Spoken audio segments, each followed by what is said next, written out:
विद्यार्थी मित्रांनो नमस्कार. आपण BA प्रथम वर्ष ऐच्छिक मराठी या अभ्यासपत्रिकेच्या अंतर्गत मध्ययुगीन आणि आधुनिक मराठी पद्य वाङ्मय या अभ्यासपत्रिकेतील कवितांचा मागच्या काही दिवसापासून अभ्यास करत आहोत.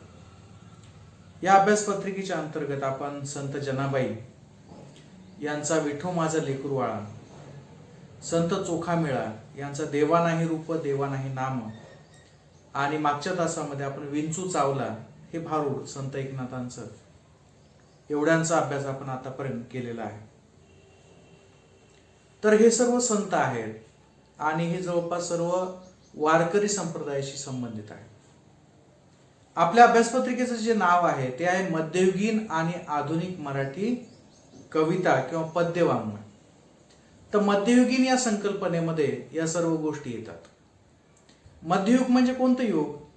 तर 11व्या शतकापासून ते इंग्रजांचा आगमन होईपर्यंत, शिवाजी महाराजांच्या कालखंडापर्यंत हा जो कालखंड याला मध्ययुग असं म्हटलं जातं. तर या मध्ययुगामध्ये आपण पाहतो की सगळे संतच आहेत. ज्ञानेश्वर असतील, नामदेव असतील, चोखामेळा असेल, जनाबाई असतील, संत एकनाथ असतील, हे संतच का आहेत? दुसरे कवी नव्हते का? तर दुसरे कवी होते. राजदरबारामध्ये तेव्हा मोठमोठे कवी होते, मोठमोठ्या कवींचं त्या काळामध्ये नाव होतं, परंतु ते सर्व 400, 500, 600 वर्षाच्या नंतर नामशेष झाले. कारण की सांप्रदायिक कवी होते, आध्यात्मिक कवी होते, कोणत्या ना कोणत्या तरी संप्रदायाशी हे निगडीत होते, आणि म्हणून त्या त्या संप्रदायातल्या लोकांनी देवाचं आहे म्हणून, पूजा म्हणून, भक्ती म्हणून ते सगळं साहित्य त्यांनी सांभाळलेलं आहे. आणि त्याच्यामुळेच आपल्या लक्षात येतं की मध्ययुगातलं बहुतांश साहित्य हे आध्यात्मिक स्वरूपाचं आहे. पण आपण जेव्हा त्याला बारकाईनं पाहतो, जेव्हा आपण मागच्या वेळेस अभ्यास केला चांगला, तेव्हा आपल्या लक्षात येईल की अध्यात्मामधलं सुद्धा कोणतं साहित्य वाचलं, अध्यात्मामधलं सुद्धा कोणते अभंग टिकले. आपण पाहिले जनाबाईचे किती अभंग होते? 350. आणखीन आपण दुसरे एक पाहिले होते संत चोखामेळा, त्यांचे किती अभंग राहिले? त्यांचे 350च्या जवळपास अभंग आहेत. असे मोजके मोजके अभंग का टिकले? किंवा असं म्हणतात की संत नामदेवांनी 1 कोटी अभंग लिहिले होते, किंवा 10 लाख, 15 लाख, 20 लाख अभंग लिहिले होते. मग त्याच्यातले किती अभंग उरले? आपण जर त्यांची नामदेव गाथा पाहिली तर काही हजारोमध्ये त्याचे अभंग आहेत. संत तुकारामाविषयी असं म्हटलं जातं की त्यांनी शेकडो अभंग लिहिले, हजारो अभंग लिहिले, लाखो अभंग लिहिले. किती अभंग उरले? तर 4,500, 5,000, 6,000 अभंग उरले. तर हे कोणते अभंग उरले? जे लोकांनी सांभाळून ठेवले ते अभंग उरले, जे लोकांच्या कामाचे होते ते अभंग उरले. आणि हे अभंग दोन्ही पद्धतीचे आहेत. एक तर व्यावहारिक ज्ञान सांगणारे आहेत, तुमची पर्सनॅलिटी जी असते, व्यक्तिमत्व विकास करणारे आहेत, तुम्हाला व्यावहारिक उपदेश करणारे आहेत, आणि त्याच वेळेस अध्यात्म सुद्धा सांगणारे आहे.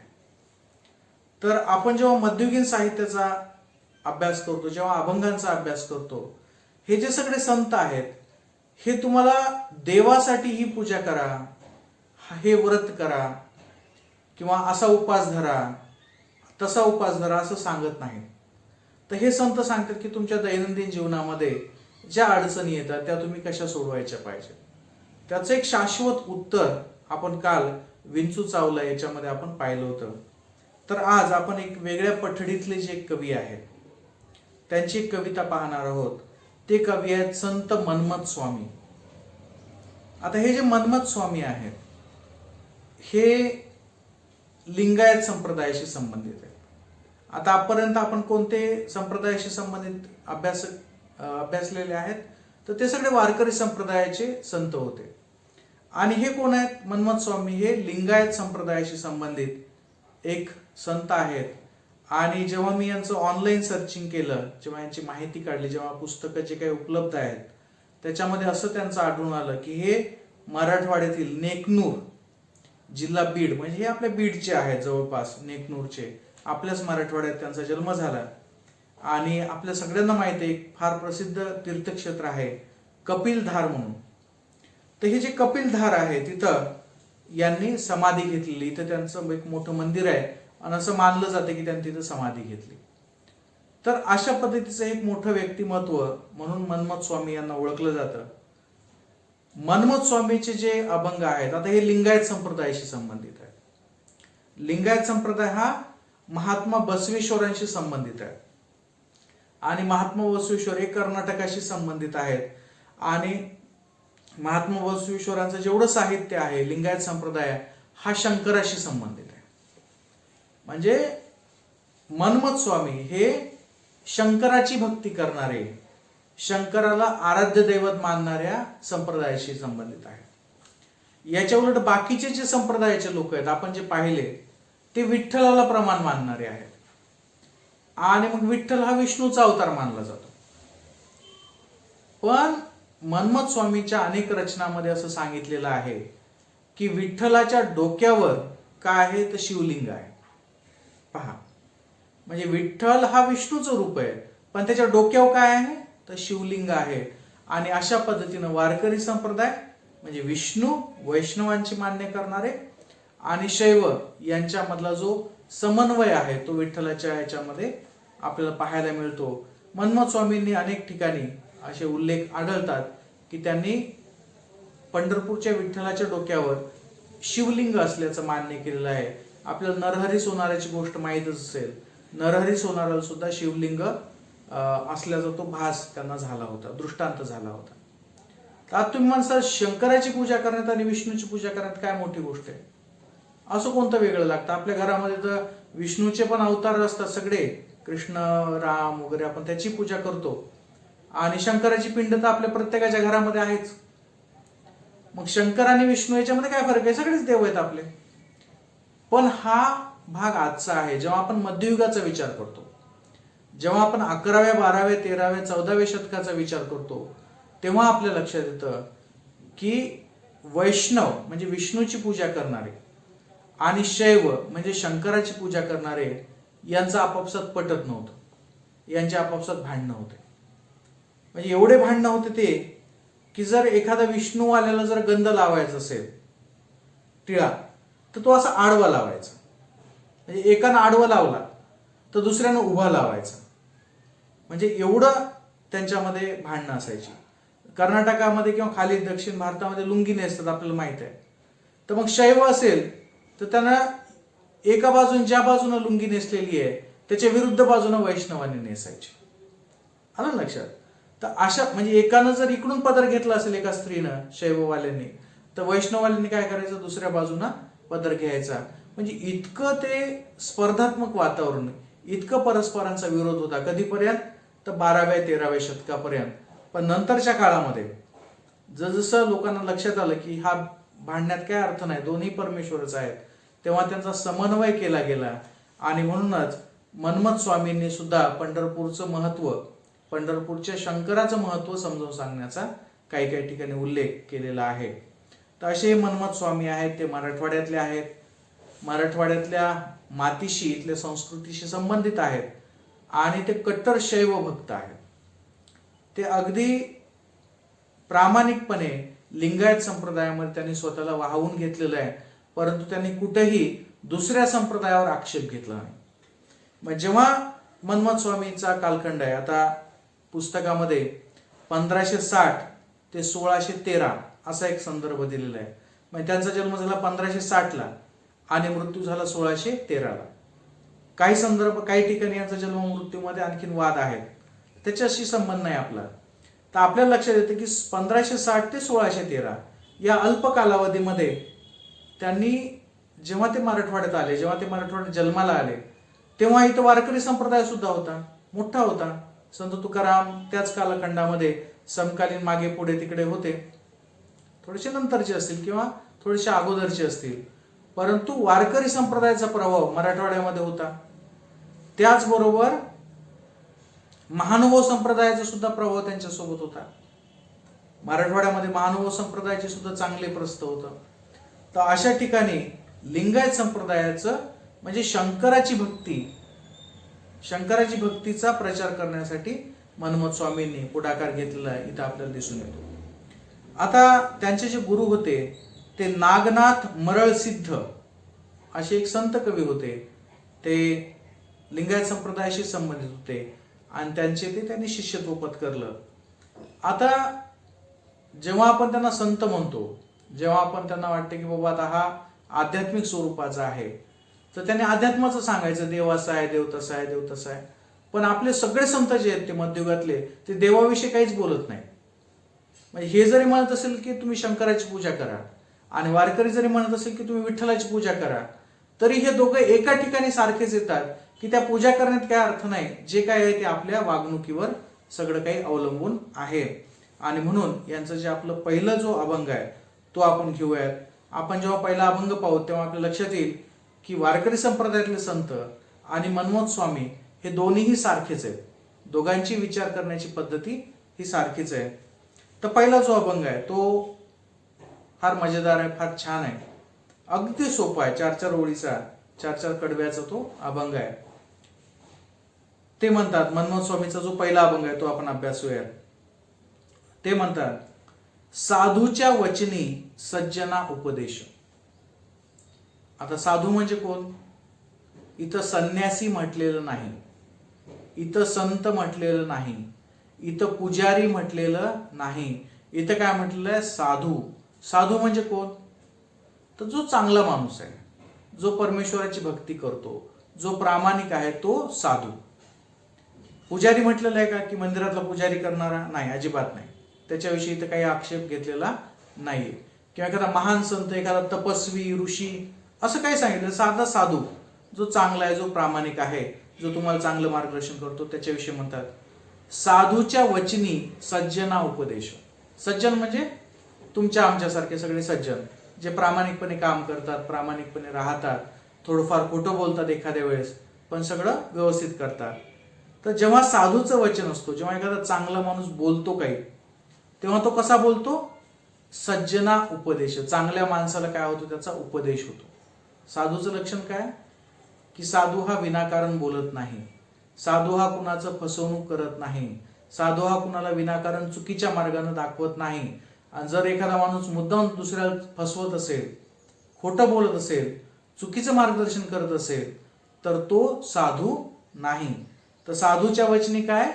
सज्जना उपदेश. साधूनं बोललं की आपोआप सज्जनाला उपदेश. उपदेश म्हणजे त्याचं कसं चांगलं होईल हे त्याला सांगितलं जातं. आता पहा, एका ठिकाणी काय सांगतायत? साधूच्या वचनी सज्जना उपदेश, खळा लागी केश वाटे चित्ती. खळा म्हणजे, खळ म्हणजे खोटा माणूस, खोटारडा, बदमाश, लावालाव्या करणारा. आलं लक्षात? जो दुसऱ्याला त्रास देण्यासाठी टपून बसलेला असतो, असा जो खळ असतो त्याला काय लागतो? खळा लागी केश वाटे चित्ती. केश म्हणजे त्याला ते रुततं, त्याला ते दुखतं, त्याला ते खुपतं. वाटे चित्ती, त्याच्या मनामध्ये, मनापासून त्याला कोणाचा राग येतो? त्या साधूचा. कारण की साधू काय सांगतो? वचन सांगतो, उपदेश सांगतो. असं समजा तुम्ही एखाद्या रस्त्याने चाललात, 2 माणसं आहेत तिथं उभे. एक माणूस खरा आहे, चांगला आहे, प्रामाणिक आहे, तो साधू आहे, आणि दुसरा बदमाश आहे. आणि तुम्ही त्यांना जाऊन विचारलं की बाबा मला परभणीकडे जायचंय, की या घराकडे जायचंय, तर रस्ता कोणता आहे, कोणत्या रस्त्याने जाऊ? आता हा जो खळ असतो, हा जो बदमाश माणूस असतो, तो काय सांगतो? नाही नाही, त्या रस्त्याने जा, तिकडून. म्हणजे याला दुरून कसं जाता येईल, कशी परेशानी होईल असं त्याला वाटत असतं. लगेच चांगला माणूस काय म्हणतो? नाही नाही नाही, इकडून जा, हे इकडून जवळ पडतं. आलं लक्षात? आता या परिस्थितीमध्ये पहा, लक्षात ठेवा, एक माणूस चांगला माणूस आहे, सज्जन माणूस आहे, जो त्या 2 माणसाकडे गेलेला आहे. एक माणूस बदमाश आहे, त्याला वाटतं की याचं वाईट व्हावं, त्याला वाटतं की याचा त्रास व्हावा, आणि म्हणून तो दुसऱ्या मार्गाने जायला सांगतो. आणि जो चांगला माणूस आहे तो काय म्हणतो? तू या सरळ मार्गाने जाय. आता कुणाचा कुणाला त्रास झाला, कुणाचा कुणाला राग आला? तर तो जो बदमाश माणूस आहे, तो जो खळ आहे, त्याला त्या चांगलं मार्गदर्शन करणाऱ्याचा राग आला. मनापासून तो कोणावर, म्हणजे याचं नुकसान करायचं होतं तिसऱ्या माणसाचं, पण तिसऱ्याच्या ऐवजी त्यानं काय केलं? दुसऱ्याचाच राग मनामध्ये धरला. तर असं तो म्हणतोय की साधूच्या वचनी सज्जना उपदेश. जेव्हा चांगला माणूस बोलतो तेव्हा सज्जनाला त्याचं मार्गदर्शन होतं, पण त्याच वेळेस जर तिथं खळ असेल, बदमाश माणूस असेल, तर त्याच्या मनामध्ये ते केश वाटेची, ती त्याला ते टोचतं, त्याला बोचतं, त्याला वाटतं की हा कशाला आला इथं, हा इथं कशाला पाहिजे होता, मी एकटा असतो तर याची चांगली परेशानी केली असती. चांगली जिरवली असती, आलं लक्षात. त्याच्याशी दुश्मन नाही काय नाही, पण याला त्रास द्यायचा आहे.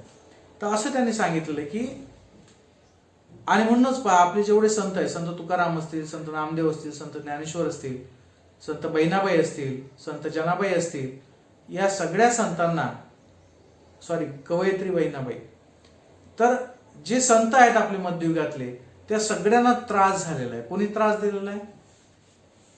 तर हा चांगलं प्रामाणिक मार्गदर्शन करतात. त्याच्यामुळं जे बदमाश लोक आहेत, ज्यांना स्वार्थ साधायचा असतो, त्यांनी त्या सगळ्या संतांना त्रास दिलेला आहे. साधूच्या वचनी सज्जना उपदेश, खळा लागी केश वाटे चित्ती. खळाला चित्ती, चित्ती म्हणजे मनापासून त्यांना त्याचा त्रास होतो. कुणाचा? साधूचा. आता हे कसं होतं, तर त्यांनी एक उदाहरण दिलेलं आहे. चंद्रोदया सुख पावती चकोर. चंद्रोदया म्हणजे चंद्राचा जेव्हा उदय होतो, जेव्हा चंद्राचा प्रकाश होतो. चंद्रोदय आपल्याकडे माहित आहे, पौर्णिमेपासून ते अमावस्येपर्यंत, आणि अमावस्येपासून ते पौर्णिमेपर्यंत 15 दिवस अंधाराकडे जातो चंद्र, आणि 15 दिवस अंधाराकडून प्रकाशाकडे येतो. तर जेव्हा तो पौर्णिमेचा चंद्र येतो, जेव्हा ते मोठं चांदणं पडतं, तेव्हा काय होतं? सुख पावती चकोर. चकोर हा एक काल्पनिक पक्षी, आणि त्याच्याविषयी असं म्हटलं जातं की चकोर हा जो पक्षी आहे, तो वरून जे चंद्राचा जो प्रकाश पडतो जोऱ्यात मोठा, पौर्णिमेचा जो प्रकाश असतो, खूप मोठा प्रकाश असतो, तो प्रकाश हा खातो. कोण? चकोर पक्षी. म्हणजे चकोर पक्षाचं अन्न काय? तर चंद्राचा प्रकाश हे त्या चकोर पक्षाचं खाद्य आहे. तर असा जेव्हा चंद्रोदय होतो, तेव्हा चकोर जो आहे तो काय करतो? सुख पावतो, त्याला आनंद होतो. पण चंद्रोदया सुख पावती चकोर, दुःखी होती चोर दुष्ट बुद्धी. दुःख कोणाला होत आहे? दुःखी होती चोर दुष्ट बुद्धी. चोराला काय पाहत असतं? चोरी करण्यासाठी उजेड पाहत असतो का अंधार पाहत असतं? तर साहजिकच अंधारच पाहत असतो, कारण की अंधारामध्ये तो सहजपणे चोरी करू शकतो. आणि तितक्यामध्ये जर उजेड पडला तर चंद्राचा, त्याला वाटते अरे लवकर ढग यावे, लवकर ढग यावे आणि चंद्राला झाकून ठेवावं, थोडासा अंधार पडावा, म्हणजे मला चोरी करता येईल. दुष्ट बुद्धी यांनी फक्त चोर म्हटलं नाही, तर चोर दुष्ट बुद्धी. ज्यांची दुष्ट बुद्धी आहे, बुद्धी त्यांचे डोकं सरळ चलतच नाही, त्यांचे विचार सरळ चलतच नाही. त्यांना कसं त्रास द्यायचं दुसऱ्याला, कसं दुसऱ्याला सतवायचं, कसं दुसऱ्याला हडपायचं दुसऱ्याचं, हे ज्याच्या डोक्यामध्ये असतं, असा हा जो चोर असतो, हा चोर काय होतो? दुःखी होतो. कशामुळे दुःखी होतो? बघा, चंद्राचं आणि चोराचं काही भांडण आहे का? नाही. चंद्र त्याच्या निसर्ग नियमाप्रमाणे काम करतोय, त्याला कोणी थांबवत नाही, कोणी रोकत नाही. तो त्याचा उगवतो, तो त्याचा जातो, पौर्णिमेकडून अमावस्येकडे जातो, अमावस्येकडून पौर्णिमेकडे येतो. त्याचं रुटीन चालू आहे, त्याचं काम चालू आहे चंद्राचं. पण त्रास कोणाला होतोय? चोराला. कशामुळं? कारण की त्याच्या मनामध्ये बुद्धी त्याची वाईट आहे, आणि म्हणून त्याला दुःख होतं. दुसऱ्याचं चांगलं त्याला पाहावं नाही, आणि म्हणून यांनी म्हटलेलं आहे चंद्रोदया होता, चंद्रोदया सुख पावती चकोर, दुःखी होती चोर दुष्ट बुद्धी. यांनी हे सुद्धा सांगितलंय की चोर का दुःख होतो, त्याला दुःखी का होतं? कारण त्याची बुद्धी दुष्ट असते. तो जर त्यावेळेस मला नाही चोरी करायची, आता जाऊ दे, चंद्र आला मस्त, आपण चंद्राचा आनंद घेऊ, काय होईल? चांगली बुद्धी होईल, तो चोर राहणार नाही. परंतु त्याच्या मनातले हेतू वाईट आहेत, आणि म्हणून जेव्हा सगळीकडे प्रकाश पडेल, जेव्हा सगळीकडे चांगलं असेल, जेव्हा संत एखाद्याला, दुसऱ्याला साधू एखाद्याला चांगलं मार्गदर्शन करेल, तेव्हा या चोराची दुष्ट बुद्धी काय म्हणेल? त्याला दुःखी करेल. म्हणजे त्याला दुःखी करणारा कोण आहे? साधू दुःखी करतोय का त्या वाईट माणसाला? नाही. त्याची जी दुष्ट बुद्धी आहे ती त्याला तशा पद्धतीनं दुःख देत आहे. त्याच्यानंतरचं कडवं आहे, सूर्याचे प्रकाश वर्तती सकळ. सूर्याचे प्रकाश वर्तती सकळ. वर्तत म्हणजे ते सगळ्या सोबत सारखे वागतात. कोण? सूर्य. सूर्याचे जे प्रकाश किरण येतात, पहा चंद्र पण सगळ्यासोबत सारखाच आहे, पण चोराला वाईट वाटलं, चोराला दुःख झालं. परंतु सूर्याचं काय अडचण असू शकते कोणाला? सूर्याचे प्रकाश वर्तती सरळ. सरळ सरळ माणूस आहे बिचारा, गरीब माणूस आहे, सूर्य उगवतो, उजेड पाडतो, ढग आले तर थांबतो, दिवसभर प्रकाश येतो, निघून जातो. सरळ माणूस आहे.